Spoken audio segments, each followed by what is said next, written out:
Wednesday, November 2nd, 2022.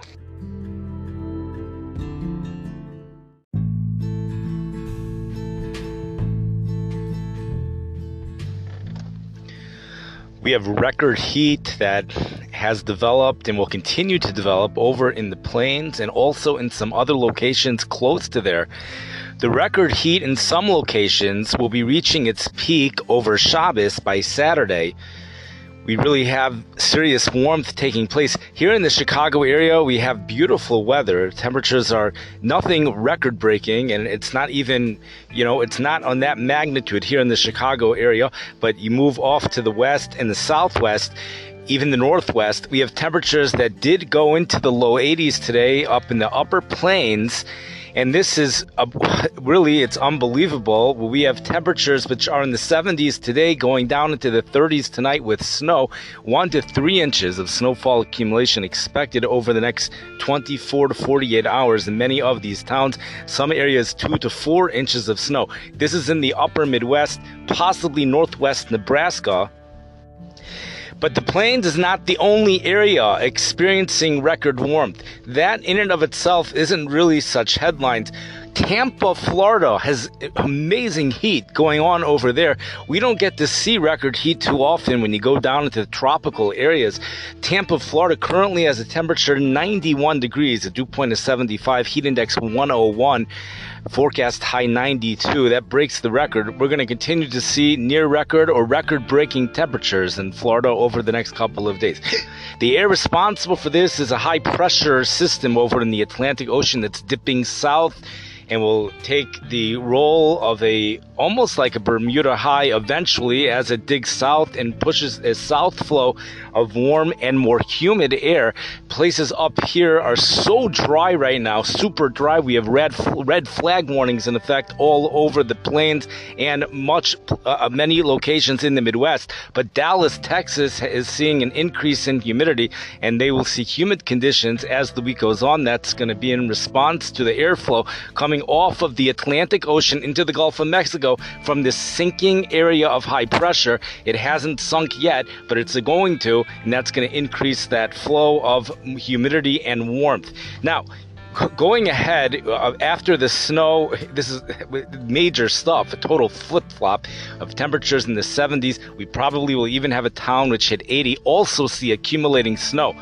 But the real big story for the plains is going to be almost like unbelievable windstorm taking place over the weekend. Extremely strong winds as a true powerhouse storm develops over in southern Canada. There's 2 strong storm systems. One of them will be developing in the southern plains Thursday night into Friday. That one's going to push northeast, making its way into the Missouri area sometime Friday evening perhaps, and then continue off into Canada over the day on Shabbos and Saturday. So that one has an associated cold front. Temperatures are going to sink a little bit for Saturday on Shabbos for some locations, including St. Louis.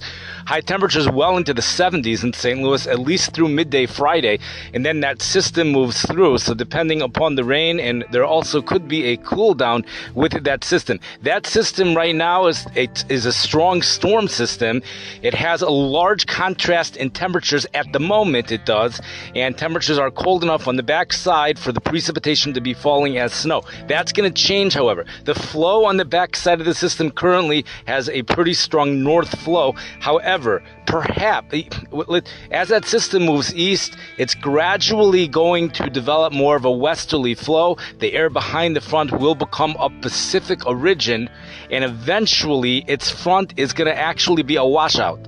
The front is just going to disappear. Temperatures are actually going to become warm again. The south flow returns for many locations Sunday, Monday, so we may not have any we might not have records for the most consecutive days above 70 for places that are receiving 70. Some areas may break a record, but the places that don't, it's because of that one-day dip in the St. Louis area, let's say on Saturday, but those south winds return right after that. The reason those south winds are returning is probably due to a real powerhouse system under 29.0, 28.9 something to 29.0, developing very close to the current storm, Now, what happens when that happens is there's always a south wind ahead of storm systems. So you have a situation that's almost impossible to be happening, but it's happening nonetheless. And the situation over here responds by just totally changing the air mass behind our first cold front. Right now, again, we have very cold air, a low pressure trough, which would be bringing a drastic change in weather pattern, going from unseasonably warm to very cold. If it wasn't for the second storm that's developing, if it wasn't for the second storm that's behind the first, such as right now, there is no second storm. So there are cities which are getting a drastic change already today. Some areas even before. Salt Lake City right now has heavy snow. I don't know if they were forecasting that or not, but it is falling right now, visibility under a mile. Heavy snow, is it accumulating? You can only ask the people of Salt Lake City to know whether it is accumulating or not. But Salt Lake City, Utah is experiencing heavy snow. They were in the heat yesterday. I don't know how high it was. I wish I did, because that would be something to talk about, I'm sure. But they're experiencing heavy snow. Valdez, Alaska, Valdez. It's once again, it's like a medrash. It's mind-boggling stuff. Snow, an additional 1 to 2 feet expected today. Total storm accumulations over 3 feet. That's for southern Alaska. They have a strong storm system over there. Okay, now what happens is we have the storm system develops, the strong storm system develops around Friday, and that is good news for people who like warm weather here in the Midwest. We are not going to have to experience what they are experiencing in the plains, and I think it's because of this upcoming storm system. The winds are going to have to turn around south real quick.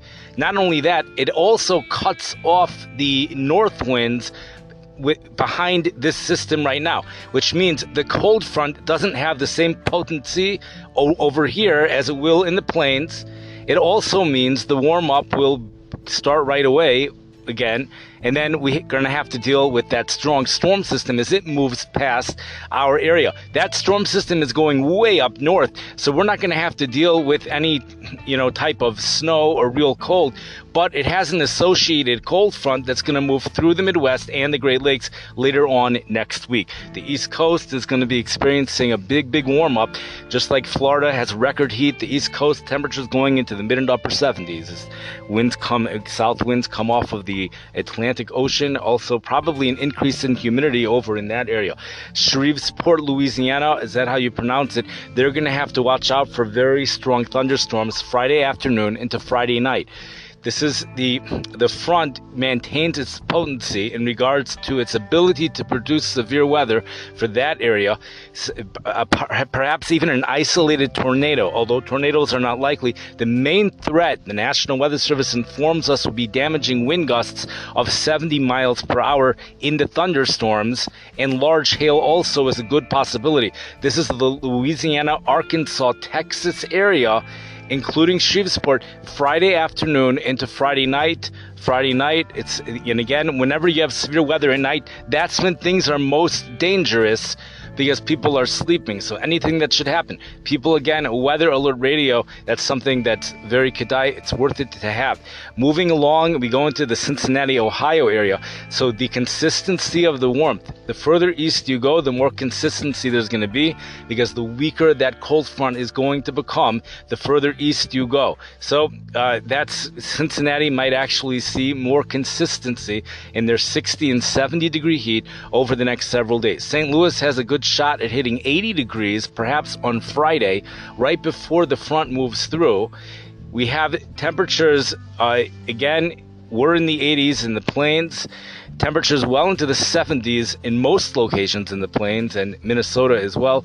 Many locations seeing temperatures in the 70s. It's going to be big time stuff.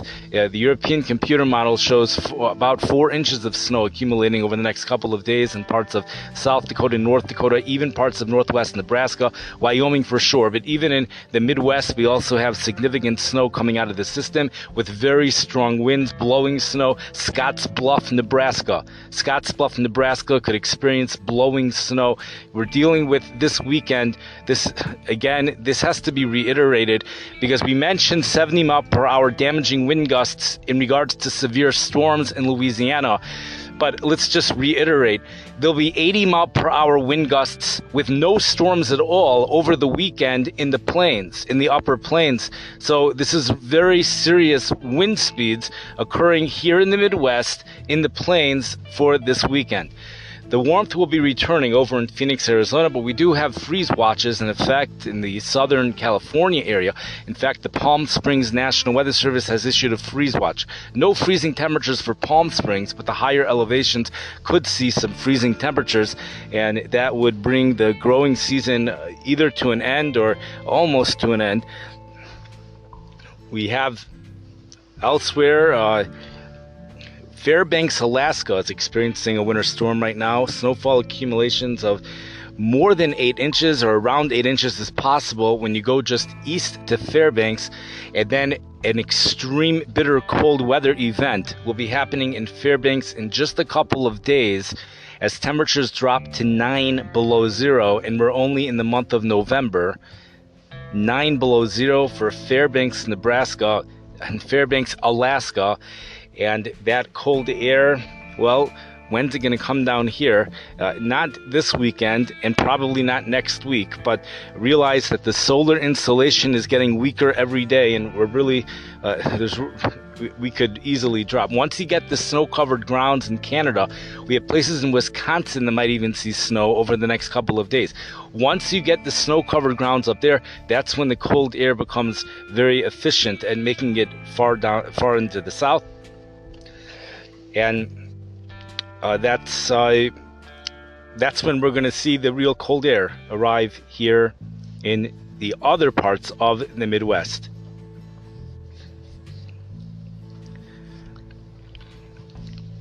That will bring today's weather message to an end. And the main focus, as usual, is the plains. But for those into climate, I think they should look into Tampa, Florida. I think that's a good place.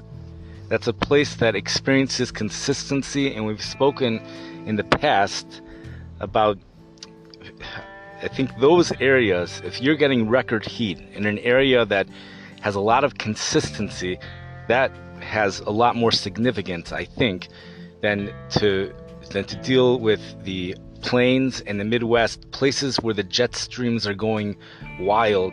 It's very difficult to make sense of anything.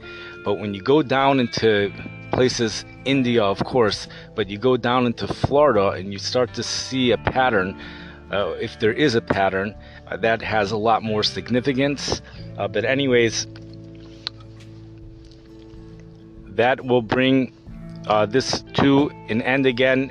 We do have flood watches in effect for the Seattle, Washington National Weather Service has issued flood watches in effect for areas over there. Yesterday, the hottest temperature in this country was 94 degrees, and it occurred in Florida. There's two big chidushim, shakaroos, in regards to that. Although I have not been following the high and low temperatures closely for this country, I have been glancing at them. Now, Florida, that's something that happens in the winter. Usually the hottest temperature in the U.S. occurs in Texas or California. And then we go into the Arizona, either Death Valley, California, Rio Grande Village, Texas, sometimes Yuma, Arizona. The winter time is when we switch over to Florida. But when we make that switch over, you know, the high temperatures are in the 70s or 80s, but we're seeing desert Southwest temperatures, mid-90s in Florida right now. That's with the high humidity, and this is the month of November. The sun is not really as strong as anybody thinks in Florida, or even at this point. So that's pretty significant that we had temperatures that hit 94. It was more than one town where temperatures went into the mid-90s. But for now, everyone enjoy the warmth. It's many, many days of warm air for perhaps the entire East Coast. Very possible the entire East Coast. I've not looked into New England.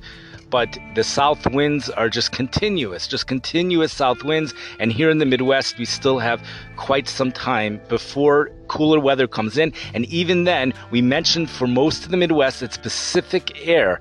So this snowstorm in the plains is short-lived. That cold air is short-lived, and we have a return to mild temperatures for next week, where they're going to be at least normal, eventually probably going above normal once again.